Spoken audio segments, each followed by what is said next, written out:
Hello guys, tayo'y magre-react sa ating bagong Keragloss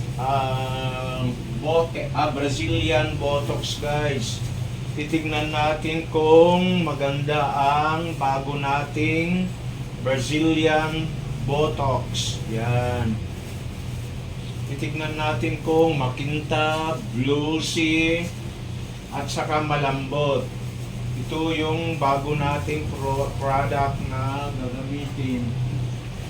Keragloss Hair Botox Brazilian. Ang pag-a-apply guys, hindi natin pwedeng isasagad sa anit. Kasi kapag may mga scalp problem ka, para maiwasan yung hapdi ng mga scalp problem. Kaya kailangan 1 inch below the nape or sa anit.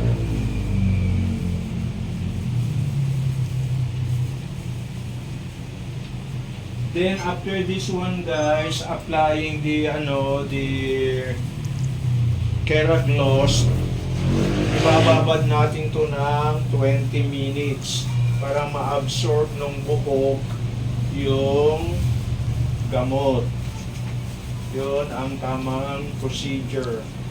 Tabayanan natin guys kung gaano kakintab, glossy ang resulta ng Keragloss Botox Brazilian.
Yan guys, ang nabayanan natin ang resulta ng Keragloss.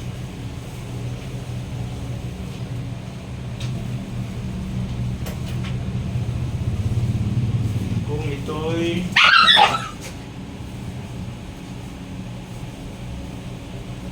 makintab, madulas at malambot. Yan guys, nabayanan natin.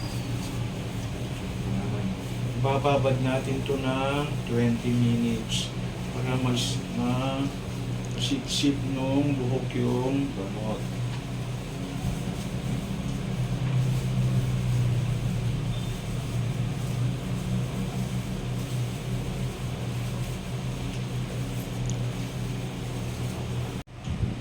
Hello guys, ito na yung resulta ng Keragloss Botox Brazilian. Ano guys, maganda saka malambot.